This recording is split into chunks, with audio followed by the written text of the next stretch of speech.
आपल्या परिसरातील राजकीय, क्राईम व सामाजिक अपडेट जाणून घेण्यासाठी पाहत रहा स्टार वन न्यूज वर्तमान। नमस्कार, आज आपण रेवणगाव येथील प्रसिद्ध देवस्थान वेताळगुरु श्री क्षेत्र वेताळगुरु या यात्रेनिमित्त वेताळगुरु या नगरीमध्ये आहे। तर वेताळगुरु यात्रेची ही पारंपरिक यात्रा आहे। या यात्रेचे महत्त्व जाणून घ्यावे या गावच्या ग्रामस्थांच्याकडून। काय सांगाल आपण यात्रेबद्दल? नमस्कार, मी पैलवान शरद विजय मुळे, राहणार रेवणगाव। हे वेताळगुरु देवस्थान हे आमचे ग्रामदैवत आहे आणि फार पूर्वीपासून आमच्या या वेताळगुरुची परंपरा चैत्र अमावस्याला सुरुवात होते यात्रेला। मग अमावस्या दिवशी गावातून आंबलीचे गाडे वगैरे आंबील घेऊन वेताळगुरु देवस्थानला येतात।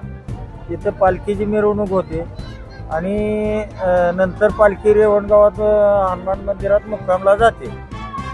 दुसऱ्या दिवशी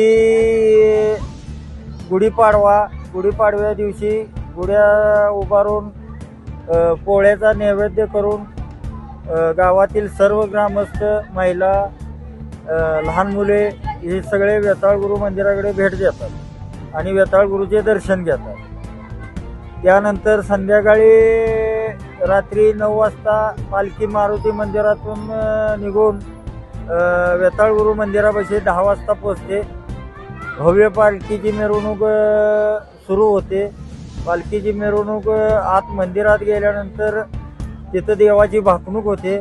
आज आपण आपल्या या वेताळगुरु देवाचे यात्रेचे महत्त्व आणि परंपरा सांगितली। तर आपण या देवाचं असणारे महत्त्व आणि आज पाडव्यानिमित्त या परिसरामध्ये आज हजारो बकऱ्यांचा नैवेद्य देवाला दाखवला जातोय। तर याबद्दल आपण काय सांगाल? बकऱ्याचा नैवेद्य हा वेताळगुरुला नसून त्यांचे जे खंकाळ किंवा जे रक्षक आहेत यांना निवद असतो। तो निवद रात्रीच्या 12 नंतर दाखवला जातो। गुढीपाडव्या दिवशी दाखवला जात नाही, 12 नंतर तो निवद दाखवला जातो। एवढ्या मोठ्या प्रमाणात या ठिकाणी यात्रेला जे भक्तगण येत आहेत आणि त्यांची स्वतःचे जे देवाच्या चरणी जे नैवेद्य दाखवला जातो आणि एवढ्या मोठ्या स्वरूपात या यात्रेचं स्वरूप होतं। तर हा नवसाचा नैवेद्य असतो का पारंपरिक हो ज्या त्या भक्तांचा आहे? नाही, नैवेद्य हा कसा आहे की काय लोक आपले भावनिक होऊन करतात काय, आणि जास्त लोकांना देव कसं होतंय, नवसाला पावणारा देव आहे। त्यामुळे ज्याला पावला आहे तो माणूस बकर करतो। हा जो नैवेद्य आहे ते आताच आपण सांगितले की वेताळगुरु या देवांना नसून त्यांचे जे रक्षक आहेत, कंकाळ आणि दुसरे राखणदार आहेत त्यांना आहे। तर हा या ठिकाणी जो नैवेद्याचा प्रकार आहे हा बाहेरून येणारे भक्तच आज करत असतात का गावातले स्थानिक सुद्धा ग्रामस्थ करत असतात?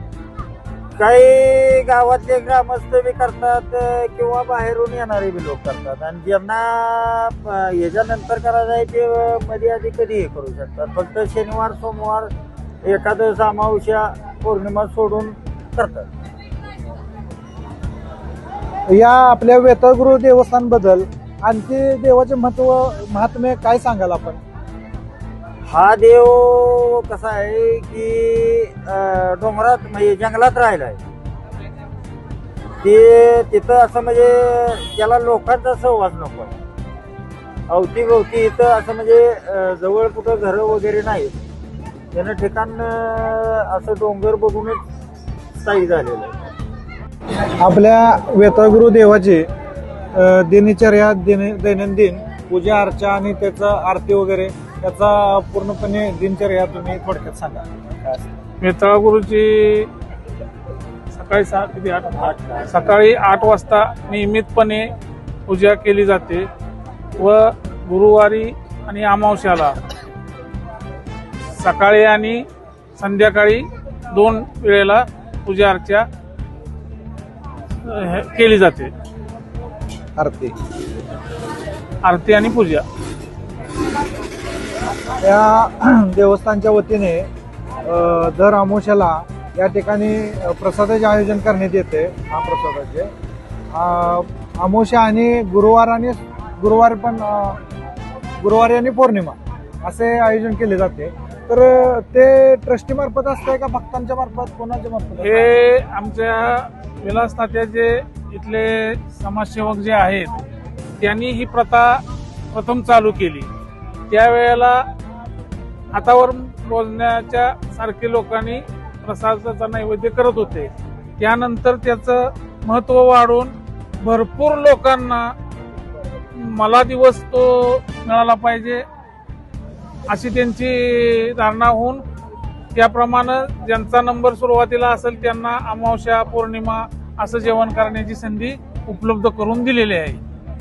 जे आज रात्री 12 वाजता पालखी सोहळा त्यानंतर भाकणूक हा जो सोहळा पार पडला, तर अंदाजे या आपल्या देवस्थानसाठी किती भक्तजण आलेले आहेत?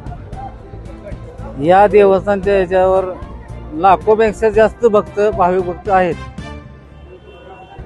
इथं आल्यानंतर अनुचित प्रकार, महत्वाची गोष्ट म्हणजे अनुचित प्रकार कुठला घडत नाही. रात्रीची यात्रा असत्या, सगळी सुरळीत पार पडते, ह्याच्या पलीकडे काय होत नाही. यात्रेबद्दल आणखी काय सांगाल तुम्ही? यात्रा ही परंपार चालत आल्या. ह्याच्या पहिलं लोकांना वाहनांची सोय नव्हती, रस्ता नव्हती, चालत लोक येत होते कमी प्रमाणात. पण आता रस्त्याची सोय झाल्या जेव्हापासून विलासमुळे यांनी इथं पर्यटन स्थळ करायचं ही धारणा धरून काम चालू केल्यापासून इथं पर्यटन, पहिले गुरुवारी मोजकीच लोक येत होते, पण आता हजारोच्या संख्येनं गुरुवारी लोक येते. अमावस्या पौर्णिमेला तर लाखोनी संख्या येते. अशा बातम्या पाहण्यासाठी आमच्या चॅनेलला लाईक, शेअर, सबस्क्राईब करा.